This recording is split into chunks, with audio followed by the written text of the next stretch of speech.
Welcome to the MLB Slate Breakdown. I'm Jason Gilbo. With me is Brent Hyden, taking a look at today's 15-game slate. Definitely an interesting slate here, 15 games. Pitching, we have the names. I don't feel we have the matchups, though. No, I don't either. Like there's a lot of high price guys that should normally be really good options that are not in good matchups. Um, some cheap guys that are in interesting matchups. So that's kind of interesting, I guess. I don't know. I'm not terribly intrigued by this slate. I'm still thinking it's Thursday. This week is just it's dragging. Yeah, I'm a little, or we need some all-star break here. That's what we really need. Yeah, for sure. First game here, we got the Yankees and Orioles. This made our lives a little bit easier today, content-wise, because we had content due for yesterday, these same arms, and then we get it today. Andrew Cashner versus Sonny Gray. Yankees in a spot where they should thrive. I don't believe they did the last time Cashner faced on that day game when they were like mega chalk. Yeah, and I feel like they should be able to put up a good outing here. This at least they do get the park boost because that last one was at Yankee Stadium, so they do get a park boost with this one being at Camden Yards, and that should play pretty well for these guys that hit the ball hard and in the air because Cashner does give up a decent amount of fly balls and hard contact. Yeah, I mean, over 35% of both sides this year. He's been pretty neutral to both lefties and righties as far as the WOBA allowed. Lefties have had 273 ISO. This is a spot you can just really attack 1 through 9. Like I know you always have this preference of using like the Hicks, Andujar, and Torres, and they all stand out really well here too. Yeah, that's generally how I attack most slates when the Yankees are going to be chalked because the bottom end of that lineup tends to go a little bit overlooked. And now that you have Didi generally batting towards the bottom, it makes it a little more interesting. Obviously, we know Didi has not been good for this, for the entire month of May. But it's still a decent option. Like, I mean, we're talking about a guy with like a 350 WOBA dating back to last season against righties, a decent amount of power. Doesn't profile extremely well against Cashner's pitch mix, but he's a fine option. I wish Greg Bird was batting towards the bottom of the order, so it would give me a little bit, so I wouldn't have to get like chalk Greg Bird, but he's a fine option. Gleyber Torres, man, dude just is on fire. One of the hottest hitters in baseball for the past like month. I absolutely love him in this spot. And then of course, if you want to get the Hicks and the Gardners, who Gardner like 240 something WRC plus over the past like week, you can get exposure to those guys too. It's always funny seeing the guys who struggle this year or who have struggled so far, and they have one like really good series, and then all of a sudden their ISO is like 200 when it was like 110 a week ago. Yeah, it's crazy. Like Gardner's up to like 176 against righties like over the past 2 weeks or over the past season. Yeah, you mentioned like Torres, small sample size of sinkers this year, 596 WOBA, 594 ISO. Yeah, that's pretty good. So, and you mentioned Bird, like he's breaking up that strand of like right-handers, which I kind of like. But I mean, 217 ISO dating back to last year against righties, good ballpark for lefty power. He is a cheap first base option. Yeah, for sure. So, Baltimore side things here. We've seen Sonny Gray, your boy, and I say that sarcastically, just getting hammered by right-handers. Yeah, God, he is so bad. Like I have a feeling that he might be a popular value option tonight. Like, as much as I hate Sonny Gray, I hate the Orioles more, and they are still striking out a ton against right-handed pitching. He's an okay tournament value option. Like if you play him in cash, just send me like head-to-heads, like on DraftKings, please, for the love of God. Like I'll take all your head-to-heads. Like, but like in tournaments, I think he works as a value SP option, but I'm still going to be taking some of these right-handers against him, like Jonathan Scope and Manny Machado and Trumbo. Yeah, I am too. And the thing is, like, not a lot of guys hit these off-speed pitches all that well, but like Scope is a solid guy against that curveball, which is why he stands out. You mentioned Machado, dude's always just a guy in play. Adam Jones is interesting, 225 ISO against righties this year. WOBA should be better than that 314 for what it is. You mentioned that great chalk. If he's chalk like he was against Oakland, he turned out to be like 25% against Oakland, which was wild. Yeah. So, Yeah. If he is going to be chalk, I will definitely be like entering more like tournaments and stuff. But yeah. don't send me head to heads. I will turn my phone off. Next game here, we got Chicago and New York. Zach Wheeler versus Tyler Chatwood. Walkwood. What do we got for him? Trash can, garbage can, terrible pitcher. He's a higher walk rate than higher strikeout rate this year. He's not that great against lefties. I don't really have any interest in either of these pitchers here. I guess we can get to that point. No, I don't really either. Zach Wheeler has had moments this season where he's been fine, like against the Marlins and the Reds and the Marlins, and that's been pretty much it. Like if you look like some of his numbers are heavily like held down by the fact that he's faced the Marlins twice and it's been solid against them. Yeah. And like there's, obviously some lefties that I want to play against Wheeler here. I mean, 44% of our contact to lefties. If Jason Hayward's, he's projected to hit second here tonight, guy who's been hitting the ball really well of late. He's another one where that Woba and Nice has been shooting up over the past couple of weeks. Same with like Rizzo. Hayward at 3-2 on DraftKings hitting second seems like just a really good steal. 2,300 on FanDuel. That's your value plug for the day right there. 2,300 Jason Hayward up in the 2-hole. Like he has an over 300 on base percentage for like the past 2 weeks. He's actually been hitting really well. And let's see, what is he doing hard contact wise? This like he's 37% this year. Yeah, because I remember earlier in the season, like he was well over 40% hard contact. Like he's actually hitting the ball really hard. So this is a really good spot for Hayward. I still love Schwarber and Rizzo in the spot too, but Jason Hayward's my dude today. Yeah, I'm with you. I like the lefties here. The only lefty I don't particularly like is Zobrist. Like if you're playing like a stack, maybe you can go that way. I'm never a fan of playing Ben Zobrist.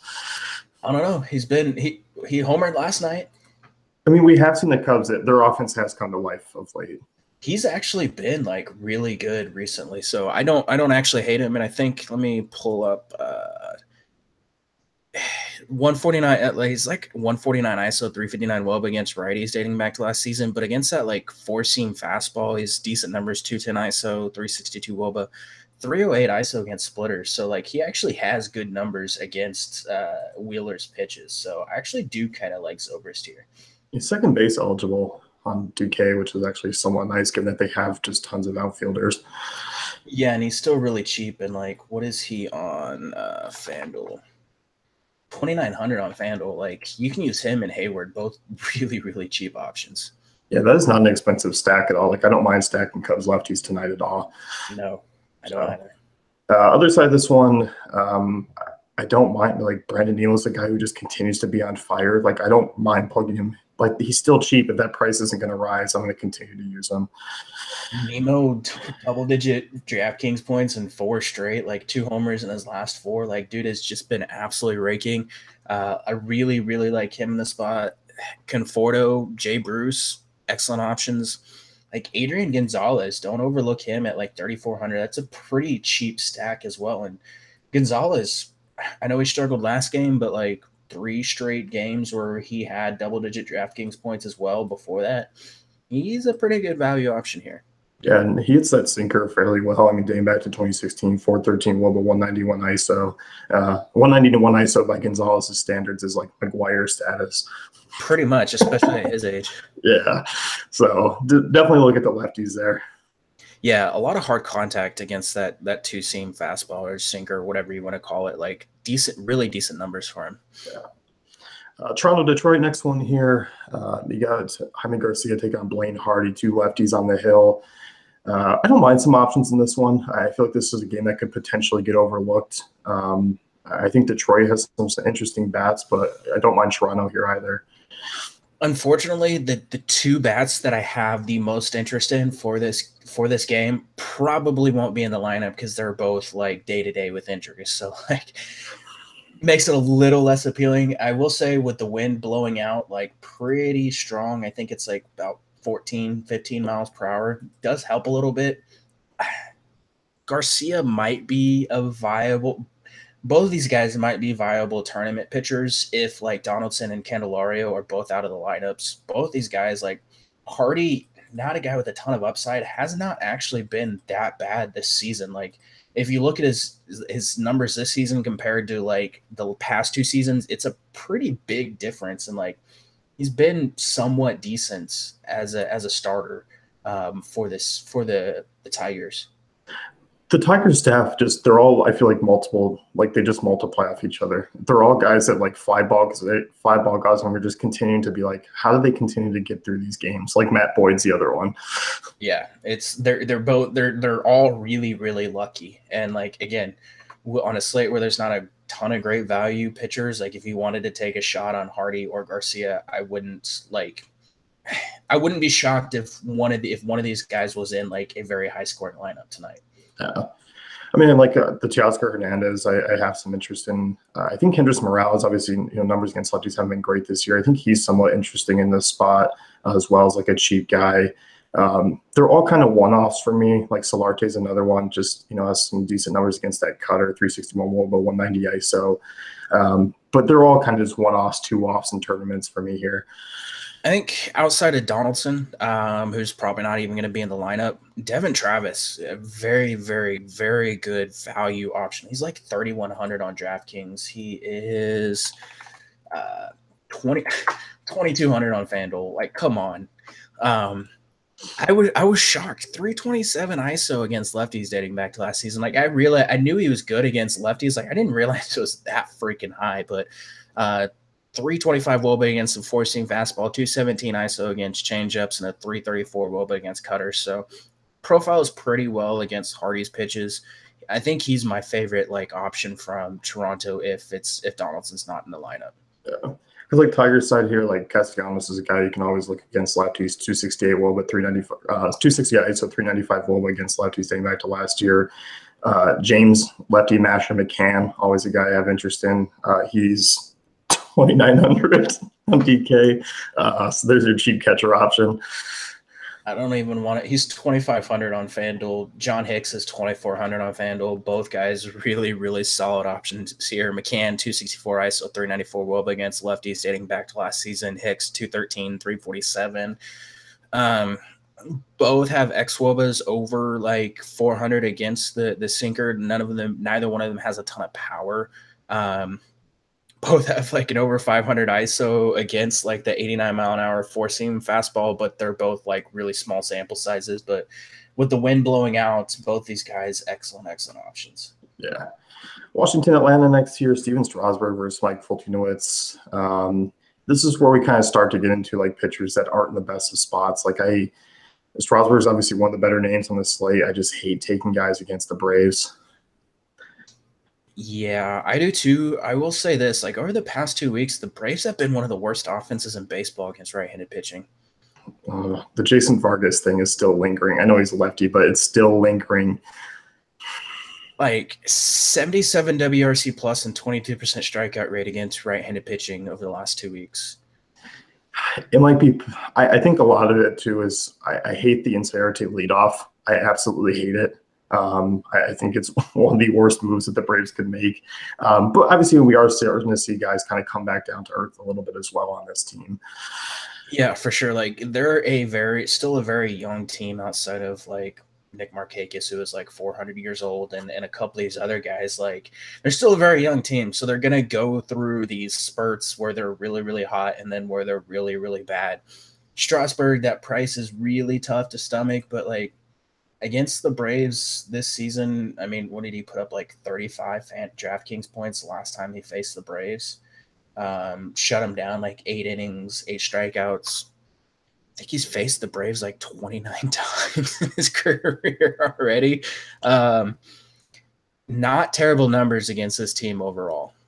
No, like I don't mind him. I think he's a solid option in terms of like GPPs because I think a lot of people are going to feel the same where they don't want to target him at this price tag. But I mean, I don't want to target like Garrett Cole against Boston, or I don't want to target Chris Sale against Houston at those price tags either. No, I really don't. And like on the flip side, I think Foltynewicz is a very, very solid tournament option, especially at his price. Like if he was more expensive, I would have a little less interest in him. But like decent numbers against this Washington team in one of the two outings. I pulled it up, like that fastball that he's throwing, like he's giving up a lot of hard contact on it, 45% hard contact on his four-seam fastball. Some of that may have to do with the fact that it's like 97, 98 miles an hour, but this team does not hit like those overpowering fastballs very well at all. Like I think Fultonowicz is a very solid tournament option here too. Yeah, like he's got that slider as well, 26% of the time this year, and there's no one that particularly stands out well against the slider. Like there's a couple decent contact guys, like Rendon, but there's a lot of whiffs, especially when you get to that back half of the lineup, when you get to like Adams, Taylor, Difo, Severino. Like there's some strikeouts back there for Fulte. Yeah, there really are. Like I think this is I think both these pitchers are in play, and I just don't have interest in hitters from this game at all. No, I think like I would if some of these guys were cheaper, like if they were priced down because of the matchup, but they're not. Like I would have interest in a Freeman, like if he was like 4,600 or something like that, but I'm not paying $5K for Freeman on this slate, even though he matches up somewhat well. No, like the only guy that I might have interest in, and you mentioned him as a strikeout bat at the bottom of that like Washington lineup, is Wilmer Difo, who has decent contact numbers against those like super overpowering fastballs. Yeah, and the Braves on the flip side, like back there, I mean, they don't have great hitters as far as that fastball range either. Mm-hmm. So yeah, I think both pitchers here are viable. I think this is a very GPP slate anyway. There's very limited cash game arms. Yeah, I agree. Boston, Houston, we get to hear next. Garrett Cole take on Chris Sale, both kind of at their usual price tags. Obviously, both very high strikeout rates. Just I don't know. I don't know if I could lock in against either of these offenses. It is really tough to lock into again, like take a pitcher against either one of these offenses. Like I would definitely have interest in Cole if Mookie Betts is out. Like he's supposed to be back for the series. Did not make the lineup yesterday. If Betts is back out of this lineup, like Cole is definitely an interesting tournament option. Like I had a lot of interest in McCullers last night because of the price tag. Like I wish Cole was a little bit cheaper, but he's below the 12K mark, so that's promising. I think he's a fine tournament option. Again, like as you mentioned, not a lot of guys that you're really looking at in cash games, but there's potential for him to have a big game here. I think so too. And like obviously this is a guy who's, I get that his price tag is not going to be low just because of how well he's pitched this year. And I mean, 39% strikeout rate, like there are some strikeouts here. Like you said, Betts is out of the lineup. You do have a couple of bats, like as good as JD Martinez is. He's still a guy who will strike out from time to time. Guys like Devers, Jackie Bradley Jr., whatever catcher gets in the lineup, there are some strikeouts here. He's just been so good this year. So I don't mind going with them. 11.6 is not a horrible price tag. You're just kind of playing with fire with both these guys. Yeah, you really are. And like Sale on the flip side, like I do expect him to bounce back from that terrible outing. And like the Astros this season at home are just terrible. Like, I don't know what it is. Like they're just not very good at home this season. It's kind of crazy. Like they put up 4 runs last night, but like they come in against left-handed pitching this season, 116 WRC plus. You get them at home, that drops to like 89 against lefties. Like Sale, probably not a ton of strikeouts for him in this lineup, but like I still think he can go pretty deep in this game and notch like 7-8 strikeouts and have a solid outing. Yeah, I do too. I think that was the case last year with Houston as well, as not being that great at home. And it has something to do with, I feel like Minute Maid, it was something prior years I thought was actually a decent home park for hitters, and it's really not. Yeah, I don't know what it is. Like I think there was a lot of talk like last year and the year before, something about the lights out there being an issue. I don't know if that's actually the case or not. It could be. We've seen the batter's eye down in the old like Turner Field was something that's why like a lot of pitchers had really good success, like Wood and T ran at home. Like they were just excellent because that batter's eye was so hard for hitters to kid against. Yeah. So if I'm looking to really take bats here, although I will say Jose Altuve is a guy who stands out a little bit to me in this spot. It would be like Altuve and like JD Martinez or something like that. Yeah, that's pretty much it. If you want to go for a Springer just against the lefties, fine, but he's not a guy who hits that slider really well. Mm-mm. So moving on, Cleveland, Minnesota, Carlos Carrasco versus Jose Barrios. I don't mind Carrasco here. He's been a guy who's kind of let me down a few times this year. He's a guy who I feel like either lets you down or has a really good start, and it's usually the good starts are on games that you don't play him. He's basically been Carrasco. Like this is Carlos Carrasco. He's been his just unpredictable self this season. He's allowed 30 more earned runs and 6 of his 11 outings, 2 or fewer in the other 5. Still excellent like strikeout stuff, good contact management skills. Twins offense, 23rd in the majors against right-handed pitching, 86 WRC plus. They have not been great recently. I think he's cash viable if you're looking to pay up for a pitcher like him, and Pivetta are the two like I think cash safe pitchers tonight. Yeah, I'm with you. And like this, the Twins team doesn't have good numbers against Carrasco. 281 WOBA, 28% strikeout rate, and over 125 plate appearances. And this is obviously a team that has seen Carrasco, quite a few times. So I'm with you. I think cash game just a little bit cheaper. I do think a floor is fairly safe. I won't say that the win's easy here just because I feel like Barrios is also a guy that can limit some damage. I don't have a lot of interest in Barrios, but I don't really like targeting him a ton either. No, he's a tournament option for me, just because like he does have some strikeout stuff. He has been a little bit better recently. Has gone pitched into the 8th inning, and I think each of his last 2 outings. So like that's promising. I will say like it's really really tough to look at him considering like how hot this Cleveland team has been recently. Like Brantley, Jose Ramirez, Lindor, all these guys have been just ridiculously on fire of late. Yeah, they really have. And, if the Indians are going to get to his stuff, it's probably going to be the harder stuff like the sinker and fastball because none of them project really all that well against the curveball. But there are some higher contact rates, against that curveball, which is why I don't have all that interest in Barrios. Yeah, I agree there. So if you're really looking to pick on them, it's probably guys like Lindor and Ramirez. Yeah, and then of course, like I mentioned, Michael Brantley, but you're not getting a discount on any of these guys. No, you're really not. And even on Minnesota's side, like Carrasco's power numbers usually come from the right side, and I don't like any of the right-handed power bats.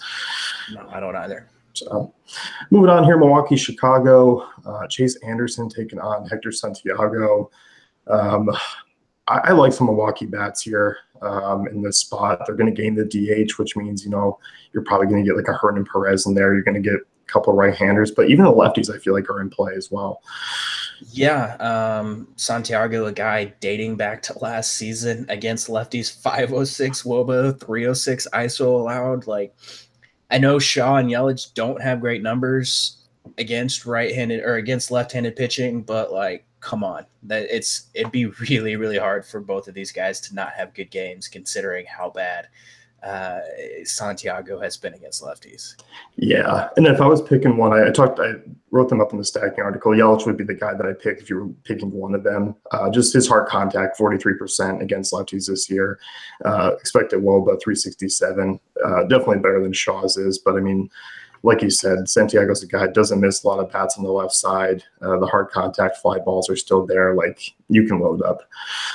Yeah, for sure. I like both those guys. Jesus Aguilar, he's my top option at first base.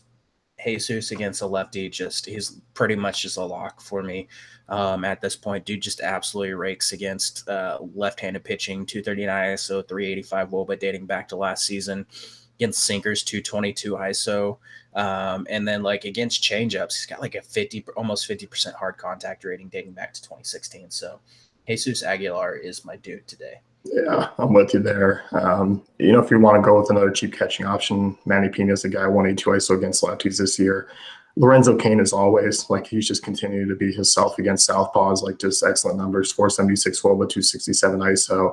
He's only 4,400 on DK. It's a nice price for him.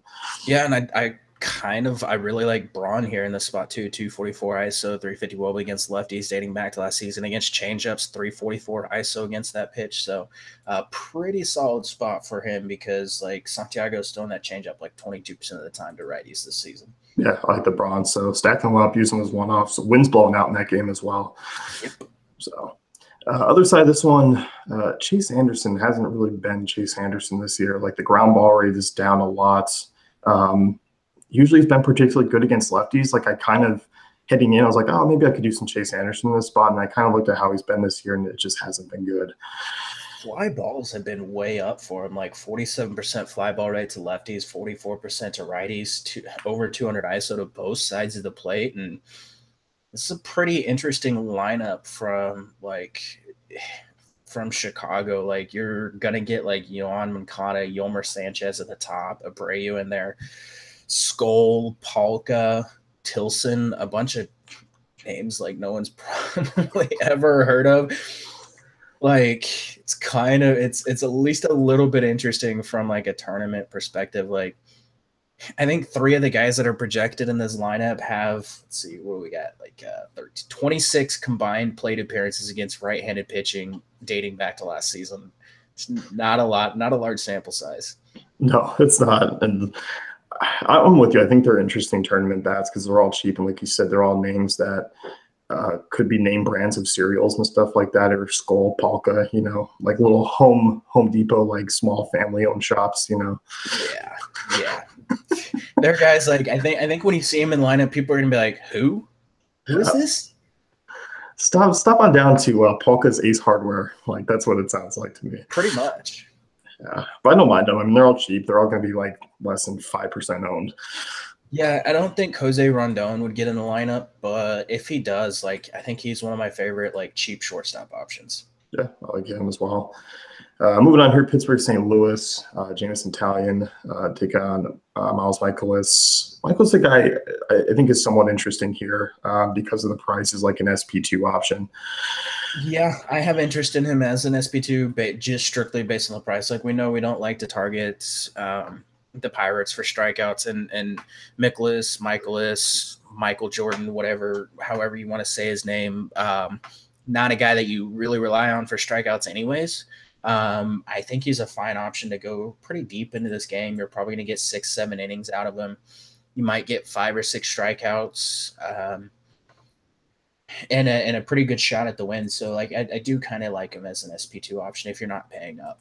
Yeah, it's just more because there really is limited options, and like as an SP2 at that price, like I think he's fairly safe. It's good ballpark. He's been fine against lefties, 300 WOBA allowed this year, 140 ISO. Has a pretty decent ground ball rate against both sides. Doesn't allow a ton of hard contact. I mean, he's just the guy who's going to go out there and get the job done as he has all year. Yeah, pretty much. So, and I don't really have interest in attacking him at all. If I did, it would be the lefties. Like it's like the Austin Meadows, Dickersons, Colin Morans, those guys. Cardinals side things. Matt Carpenter stands out here. I don't really have interest in Taillon. No. It will be interesting to see. Like he's been using a slider a little bit more, and it's actually a really good slider. So it will be kind of interesting to see if he gets that working for him, but you're not going to really see him throw that to lefties. So like you're still going to get Carpenters and like Dexter Fowler. Like Dexter Fowler's actually been hitting really, really well recently, and is really, really cheap on DraftKings at like 3,300. It's probably like 1,900 on FanDuel. Let me see what his price is. Dexter Fowler, 2,700 on FanDuel. There's a lot of good value options on FanDuel tonight. If there was a pitcher that was 15K, you can make an easy viable lineup. Yeah, for sure. Like I really like Carpenter and like Fowler as like core options, especially in cash games. Like I mentioned the other day, Carpenter is back to being just the guy that you just plug and play for cash. Like dude is still hitting really, really well recently. 340 ISO, 450 WOBA against two-seam fastballs, and a 270 or 227 ISO against 95-mile-an-hour four seams. That's 2 pitches that Taillon's throwing to lefties a pretty decent amount. Yeah, even if he drops that curve, like Carpenter, 379 WOBA, 230 ISO against, like he just grades out so well in this spot. He's under 4K on DraftKings. Like his price went down. Yeah, he's in a really good spot here. I don't really have a ton of interest in the righties. Just Taillon's been really good against him. A lot of ground balls, a lot of strikeouts. I think there are better ways to attack on this slate. Yeah, stick with the lefties. Oakland, Kansas City next year. You got Frankie Montas take on Ian Kennedy. Montas obviously a decent start in that first one against Arizona. Guy who's got a pretty good fastball. Was averaging about 96. He wasn't bad. Like he looked pretty decent. He's a guy that does have some walk issues though. Yeah, he looked pretty good in that last outing. I think he threw his slider or his sinker like 50% of the time, but he mixed it in that four seam and that slider he talked about. Dude had like a 30% strikeout rate at pretty much every level of the minors. There were a couple outlier seasons where it was a little bit lower, but I don't think the strikeouts are like an aberration. Like I think he's a pretty good option here. He did a good job of limiting fly balls at all levels of the minors. Like I know the Royals aren't a team that strikes out a lot. I think they're projected for like a pretty decent amount of runs tonight. 4.6. I think I'm probably gonna I think I would take the under on that, and I think Montes is a pretty solid like value SP2 option. Yeah, I agree with you there. I don't mind him at all. And if the Royals don't score any runs in the first two innings, if they don't put up like 8 or 9, it's generally like they're not going to score for the rest of the game because that's how it goes with them. Yeah, it really is. Like these guys, like they give up, they get through one at bat, and they're like they don't put up any runs, and then it's like a total like confidence killer. And I'm not really interested in picking on him either. If I was, it would be the lefties, because in the innings that Montes has pitched in the majors, he has struggled against lefties. 426 WOBA allowed to them. So Moustakas, and then again, like I don't hate like John Jay as like a one-off. Like dude just continues to get on base. Yeah. So. I will say Perez does match high velocity pitches. You could look at him if you want to go there. I mean, 80% contact rate against pitches is about 96 and over, 51% hard contact rate through 224 ISO. I don't hate him as a play. Yeah, but James McCann just rakes against lefties, and he's so much cheaper. So yeah, 2,900. Jeez. Other side of this one against Ian Kennedy. I don't mind some bats here for Oakland. I mean, run total right around 5. You got Chris Davis back. This is a lineup that looks like it could crush again. I don't mind like an A stack.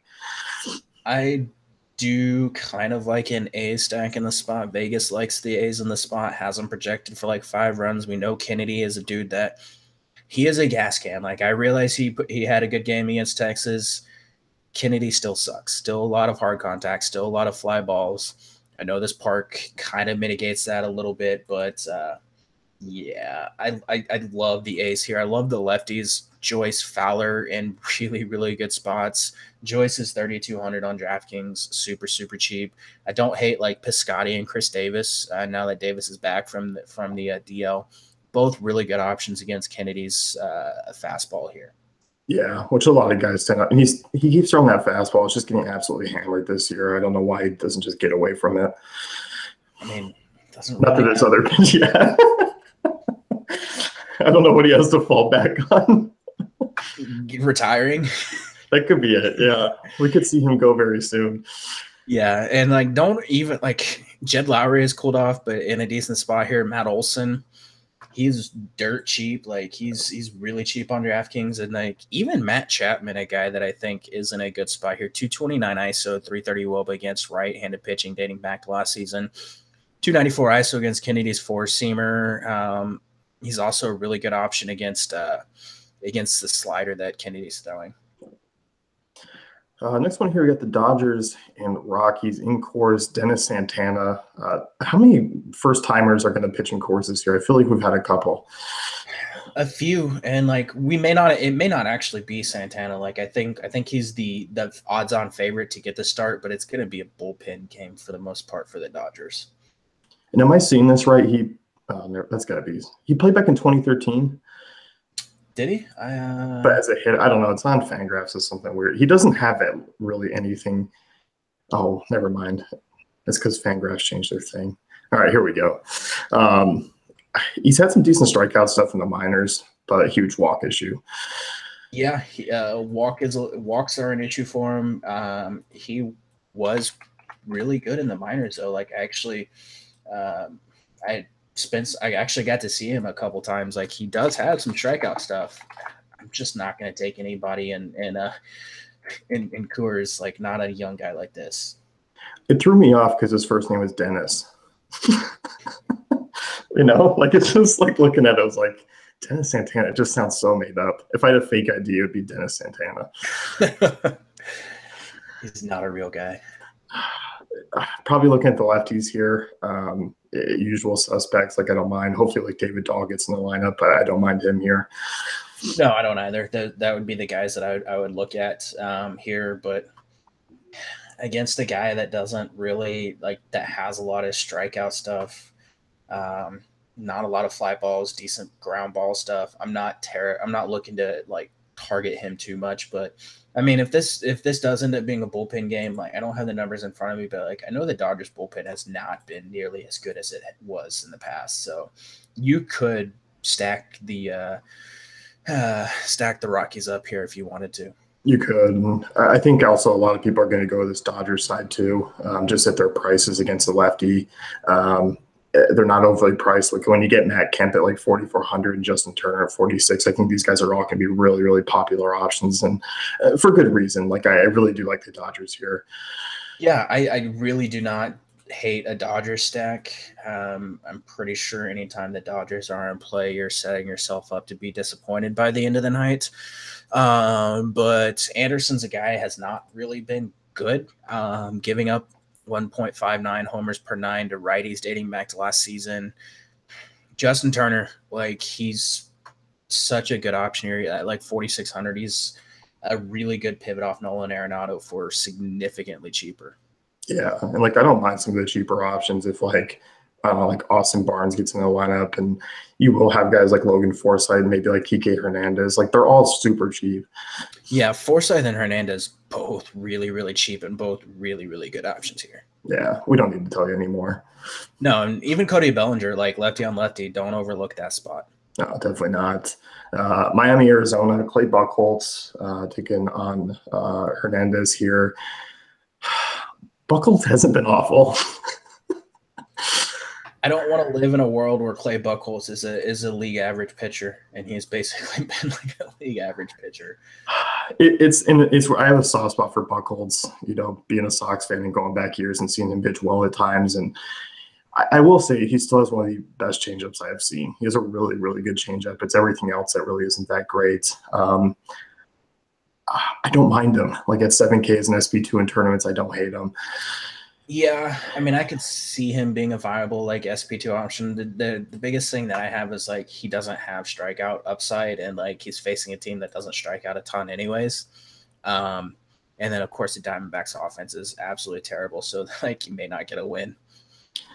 I actually kind of like the Arizona stack here tonight. Like I know they're going to put out a lineup and it's going to look bad. Like you're going to get like Descalso and Jared Dyson up there in the top of the lineup, but looking at Hernandez, I mean, a guy who doesn't look like he's been that bad, but the hard contact is still up. The fly balls are there. Like he's got some major regression coming. Yeah, but he's in a pitcher's park. I know, but I mean, we saw the Diamondbacks hit some of those Cincinnati awful pitchers over the past week. Like I don't mind getting some exposure here. Paul Goldschmidt really stands out to me. He's 4.8, matches low velocity fastballs. This guy's only throwing 90, and Goldschmidt's been a guy who's been getting some slack because hasn't been hitting up for the fastball well this year. But I like him. I like him in like Lamb and Peralta and like John Ryan Murphy even. Murphy's the guy that I have my eye on it if you're gonna fade lefty mashing James McCann, just because Murphy has just been on a freaking heater. And they've talked about getting him more playing time because he's been so good. 3 homers in his last 4 games. Dude's just been outstanding. Like he'd be the one guy that I have the most interest in, just because Hernandez, a guy, has struggled a little bit against righties. Yeah, I like him here. Yeah. I get it. You're not high on Arizona at all. Never high on Arizona. I don't want. They're definitely a contrarian stack for me here. I don't mind them as a couple options. It would be like Goldschmidt, Lamb, Peralta, and Murphy is my 4 favorites. Yeah. So, I don't really have any interest in Miami bats. Bohr. Oh yeah, always Bohr. Oh, there's so many catching options. Yeah, I was gonna like Real Muto. I don't know that I could go there tonight, but like it is kind of tough to overlook Bohr in the spot, given that he's 3,200 on DraftKings. Buchholz really struggling with that curveball. Is allowing a 600 ISO on the pitch. Justin Bour, 246 ISO, 396 xWOBA against curveballs. Yeah, viable. Next one, who got Texas and LA. Barria versus Bartolo Colon. Bartolo Colon pitching against the Angels here in the spot. What do we get? I'm going to go with bad Bartolo. Okay, it's a flip of the coin. There's no in between. Yeah, I'm gonna go with bad Bartolo, but I would not be shocked if he was like 7 innings, 1 earned run, and like 6 strikeouts. And he's going back to some familiar place. Yes. Everything lines up here for the Angels. You know, you got Bartolo who throws that sinker a lot, but just a guy who's kind of relying on placement and all this low velocity stuff. But I mean, the Angels all do map out. They're all fairly cheap outside of a couple options. Keep an eye on Cozart. He was scratched last time out. For some reason, anytime he leads off, he always gets scratched. Yeah, he's been out of the lineup for a few days now. We'll have to see if he gets in tonight. I do like him if he gets in. He's like 3,300. This is a really good spot for him. But like Kinsler's in a pretty good spot. Andrelton Simmons is cheap and in a pretty good spot. Upton, who has looked absolutely lost at the plate since coming back from getting hit by a pitch. He's in a decent spot. Like I like him in tournaments. I don't know that I could use him in cash games here. Yeah, he's just more of like a price play just because he is cheap for Upton standards. And he's a guy, he's so hot and cold. Yeah. But yeah, you can use these guys. Obviously, I don't know if I'm paying Mike Trout $6K, but if you want to, go for it. Go for it if you want to, but there's so many better, cheaper options. I don't know why you would do that. Yeah. Barria, I hate the price, but I like the matchup here for him. I think he's an interesting option. I wish he was a little bit cheaper, but I kind of get it. He's pitched pretty well. Been pretty solid against lefties too, which is obviously something to note here. Yeah, decent option here. Like you said, I wish he was a little bit cheaper, but he has been pretty good against lefties, and this is going to be a pretty lefty-heavy lineup. Obviously, they do have Beltre back, who is for some reason not in the projected lineup that I'm looking at. It's kind of weird. He was back last night, wasn't he? You would have to get it because it's like kind of like would be a guy that I can't see being in there. Yeah, like I don't know why he wouldn't be in the lineup. Yeah, I think he would be in the lineup over Kiner Falefa, but like you're gonna get DeShields, Belcher, Falefa, Chirinos. You're gonna get like 3 righties in there, and Barria's only real struggles come against righties. Yeah, and like you look like he throws a lot of off-speed stuff, 35% slider, 20% change up, and no one really grades out well against either of those two pitches. There's a lot of low contact rates against that slider. Yeah, there's a lot of low contact rates against like everything from the Texas side of this game. Yeah, I really think if you don't want to completely pay up, I think Barria is an interesting option. Yeah, I agree. Cincinnati, San Diego next here. Walker Lockett taking on Tyler Mahle here. Lockett not even in the player pool on any of the sites. No, like this guy's been around for a little while. A guy that just like if you look at his numbers on paper, doesn't look very good. Like below league average, lacks strikeout stuff, 5.31 ERA in AAA. But like for some reason, the Padres are like really, really high on this guy, and they really want to see him up in the majors. I don't hate taking some of these Cincinnati light bats against him. I would focus on the lefties, the Vados, and the Scooters and guys like that. But Lockett's not a guy. I don't know. I just don't know that I want to pick on him in this spot, even though his numbers aren't that great. Yeah, I mean, it seems like he's a ground ball guy, although he's kind of bounced back and forth between being a ground ball guy and a fly ball guy. But yeah, I'm with you. Like, I think he's a guy who just might look to pitch to contact, and that's kind of it here. Yeah, he's a guy that has like tried to rely on control and placement and contact management. So not a guy I have a ton of interest in picking on. Me either. And on the other side of this one, I feel like this is kind of too heavy of a lefty lineup for me to get excited about. Yeah. Trying to look why can't I find this game in my notes? Because it didn't have the same starters from yesterday. Probably. Man, like Molly, a guy I don't really want to use in this spot, even though in theory the matchup would be really good. Has really struggled against lefties though. So like if you wanted to get the Jankowskis and the Hosmers and Rafi Lopez as like value options, like I don't hate them here. No, I don't either. That's the thing. There's just going to be 5 lefties in this lineup that I don't feel comfortable with. Yeah, like I don't have a lot of interest in using them, but I don't really want to use Molly against them either. Yeah, and if for some reason like you only get 2 or 3 lefties in that lineup, I don't hate him as a GPP play at that price. Yeah, for sure. But it's a lineup thing that dictates how you use them. Yep. Next year we got Tampa and Seattle. Sergio Romo take on Mike Leake. Is Romo going 3 games over the weekend too? Probably. It's this. I hate these Tampa bullpen games. I really do. You just get a collection of guys. So you hate the Tampa games every other day, basically?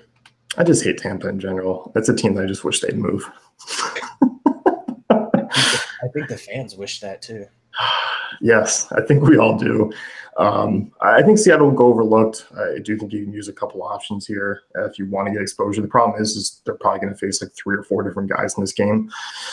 Yeah, you're going to get Romo for a very limited amount of time. And as I put in the cheat sheets today, like Romo's struggling against lefties. So if you want to get the guys that are going to get like 1 at bat against him, you can. That would be Seager and D. Gordon in the leadoff spot. But Austin Pruitt is the guy that's supposed to take over, like supposed to eat the most innings after Romo comes out. That doesn't necessarily mean he's going to be the second guy in, but he is supposed to eat the most innings. He's 4,500. It has been a pretty profitable strategy to use the second or like the long reliever in these scenarios. So I don't hate using Austin Pruitt in this spot. It is viable, especially in those late slate tournaments too. Like if you want to stack some bats, like if you want to pay that 6K Mike Trout tag, you might have to. Yeah, I guess the biggest issue with Austin Pruitt is like really low strikeout, like 13.6% strikeout rate this season. Yeah, and it's still one of those things where it's like you probably still would be looking at the lefties, and the problem is I can't play like a Kyle Seager over some of these other options. Yeah, like I could get behind a D. Gordon over some of these other options, but like the other guys, like no. Yeah, and I'll always love Mitch Haniger. I feel like you can use him here against anyone. Yeah, I mean, I don't hate it. Like Pruitt, a guy dating Mets last season, 349 WOBA allowed to right-handed hitters. So yeah, Haniger's a fine option. I don't mind some Rays bats in this spot. Always a team that gets overlooked. Obviously, a team that's out on the West Coast where games get even further overlooked, and they're all cheaper. I think power options against Leake, who's just a guy who's allowing a ton of hard contact this year. I feel like Leake might be a guy that people use tonight. Probably because people like using bad pitchers against bad teams, and it actually doesn't really pay off. No, like I think Leake is actually coming off a good game against the Twins. He's got 2 good games in his last 4. So there's that. That's the nicest thing I can say about Mike Leake, though. It is, because I just kind of like, something like CJ Cron. I don't mind here. He's a little expensive, but an interesting power option.